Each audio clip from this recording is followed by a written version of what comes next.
But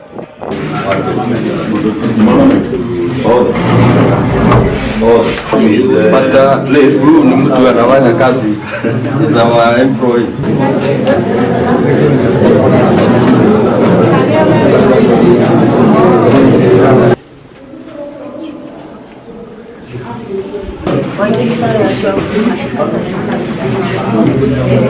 We are here at All Kalau Law Courts, and we just concluded the proceedings. The police brought an application, as it has been said, to seek to detain the suspects for 21 days, which application had no basis at all. And even the police officer admitted that he does not have any reasons to have them detained. So we are back here tomorrow in the morning at 9 a.m. for a ruling.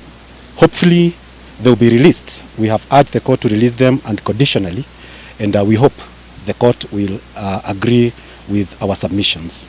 I would just want to make one remark or two.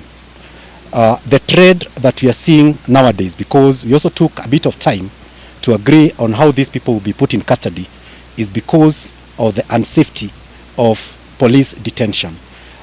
We understand people were moved yesterday at night after they were able to talk to their lawyers. Then today we found some in Oljorok, others All Kalau, but eventually they were brought very late in court. But the court has been gracious enough. It has listened to us. It has listened to the other side. So my request is that let people exercise all the rights that are granted in the Constitution, including Article 37 rights. Right to picket, right to demonstrate, as long as somebody is unarmed and is not violent. That one is protected under the law and in the Constitution. So what we find the government doing is taking away these rights and now pretending that they want to grant you that right as they were in their conditions. That should not be the position. It is your right. The government should come to, within the law, limit that right within the law. Not that you are going to borrow or beg for a right from the government. So whenever there is a need to protest or to picket, please do it. Do it within the law.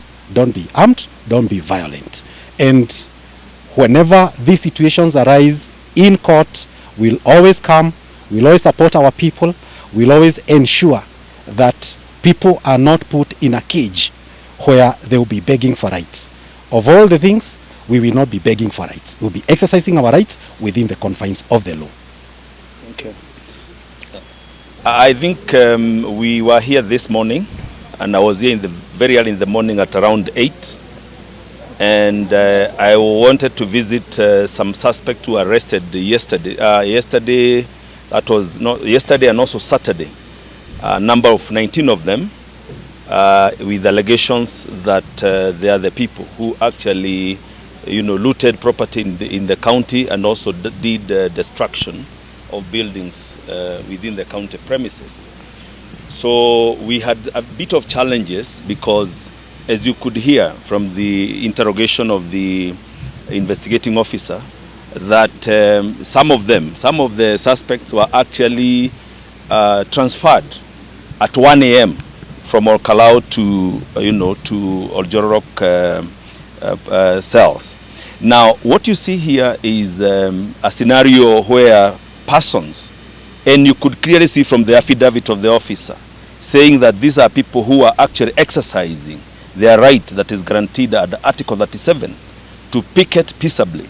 And he goes ahead to say that they actually did that and told the people, you close your businesses because we are aware that state-sponsored goons are going to come and destroy property in the county. Because the protesters knew that there was a whole plan that was being orchestrated by this government to bring in goons to destroy properties in All Kalau, and so that they could fix a certain individuals. That has played out in court because, as you could see, the officers stammering are not able to answer questions at the interrogation by my learned colleague here, Mr.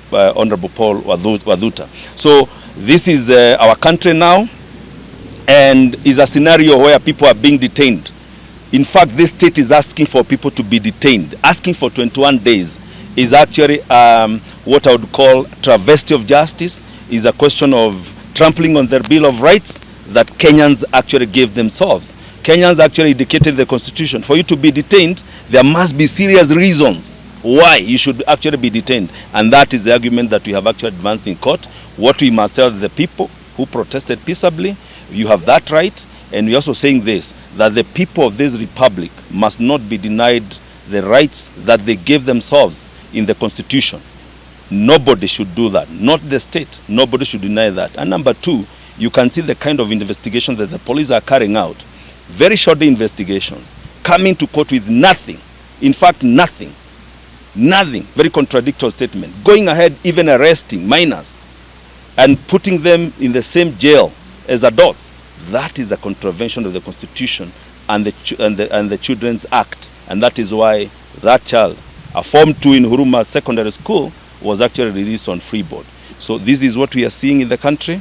What the people must know, and the people of Nyandarua must understand, is that we must keep fighting. We are even telling those people who have been arrested today that we must keep fighting, but fight within the confines of the law. But we must never be denied the right to exercise the right in the Constitution.